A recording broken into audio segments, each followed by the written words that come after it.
ಸಲಗ movie ಸಕ್ಸಸ್ನ ಜೊತೆಗೆ ದುನಿಯಾ ವಿಜಯರವರ Bima announce ಆಗಿದ್ದು cinema ಶುರು ಆಗಿ ಬರೋಬ್ಬರಿ 2 ವರ್ಷಗಳೇ ಆದವು. ರೀಸೆಂಟ್ ಆಗಿ ಸಿನಿಮಾದ ಅಪ್ಡೇಟ್ ಬರ್ತಾನೆ ಇದ್ವು. Songs, climax, shoot making video ಆಗ್ಲಿ ಇಷ್ಟರಲ್ಲೇ ಮೂವಿ ರಿಲೀಸ್ ಡೇಟ್ ಅನೌನ್ಸ್ ಆಗುತ್ತೆ ಅನ್ನೋ ಅಷ್ಟರಲ್ಲೇ ಭೀಮಾ ಸೈಲೆಂಟ್ ಆದ. ಭೀಮಾ ಯಾವಾಗ ಬರ್ಬೋದು, ಯಾಕೆ ಲೇಟ್ ಅಂತೆಲ್ಲ ಕೆಲವೊಂದಿಷ್ಟು ವಿಷಯ ಕಲೆಕ್ಟ್ ಮಾಡಿದ್ದೀನಿ. ಅದರ ಬಗ್ಗೆನೇ ಈ ವಿಡಿಯೋ.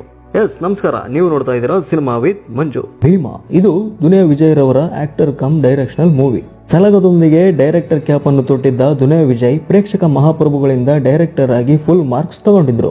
ಅದೇ ಕಾರಣಕ್ಕೆ ಭೀಮಾ ಮೇಲಿನ ಭರವಸೆ ಪೀಕ್ ಅಲ್ಲಿ ಇದೆ. ಭೀಮಾದ ಚಿತ್ರೀಕರಣ ಮುಗಿದಿದ್ದು ಚಿತ್ರದ 2 ಸಾಂಗ್ ಸೋಷಿಯಲ್ ಮೀಡಿಯಾದಲ್ಲಿ ವೈರಲ್ ಆಗಿದೆ. ಮೇಲೆ ಭೀಮಾಗೆ ಸಂಬಂಧಪಟ್ಟ ಎಲ್ಲ ಅಪ್ಡೇಟ್ಸ್ ಹೊರಬಂದು ಎಕ್ಸೆಪ್ಟ್ ಟ್ರೈಲರ್ ರಿಲೀಸ್ ಡೇಟ್. ಸಿನಿಮಾದ ರೆಕಾರ್ಡಿಂಗ್ ವರ್ಕ್ ನಡೀತಾ ಇದೆ.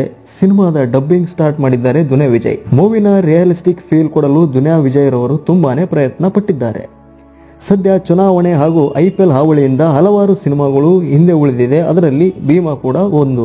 ಸಿನಿಮಾ ತಂಡನ ಕಾಂಟ್ಯಾಕ್ಟ್ ಮಾಡಿದಾಗ ತಿಳಿದು ಬಂದ ವಿಷಯ ಅಂದ್ರೆ ಸಿನಿಮಾ ತಂಡ ಸದ್ಯ ಪೋಸ್ಟ್ ಪ್ರೊಡಕ್ಷನ್ ವರ್ಕ್ ನಲ್ಲಿ ಬಿಸಿ ಇದ್ದಾರೆ. ಎಲ್ಲ ಆದಷ್ಟು ಬೇಗ ಮುಗಿದಿದ್ರೆ ಜೂನ್ ಕೊನೆ ವಾರದಲ್ಲಿ ಸಿನಿಮಾ ಬೆಳ್ಳಿ ಪರದೆ ಮೇಲೆ ರಾರಾಜಿಸಲಿದೆ ಎಂದು ತಿಳಿದು ಬಂದಿದೆ. ಅದೇನೇ ಆಗ್ಲಿ ಸಿನಿಮಾಗೆ ಕಾಯೋದೇ ಆಯ್ತು. ಗ್ಯಾಪ್ ಅಲ್ಲಿ ಬೇರೆ ಭಾಷೆಯ ಹೈ ಬಜೆಟ್ ಸಿನಿಮಾ ಅನೌನ್ಸ್ ಆಗಿ ಚಿತ್ರಮಂದಿರಕ್ಕೆ ಬಂದೇ ಹೋಯ್ತು. ಈ ಸಿನಿಮಾದ ಟ್ರೈಲರ್ ಏನೋ ಆದಷ್ಟು ಬೇಗ ಬರಲಿ ಅಂತ ಹೇಳ್ತಾ ನಾನು ಹೊರಡ್ತಾ ಇದ್ದೀನಿ. ಇನ್ಫಾರ್ಮೇಶನ್ ಸಿಕ್ಕಿದ್ರೆ ಒಂದು ಲೈಕ್ ಮಾಡಿ, ಚಾನಲ್ನ ಸಬ್ಸ್ಕ್ರೈಬ್ ಮಾಡ್ಕೊಳ್ಳಿ ಅಂತ ಹೇಳ್ತಾ ಸಿಗ್ತೀನಿ ಮುಂದಿನ ವಿಡಿಯೋದಲ್ಲಿ. ಬಾಯ್.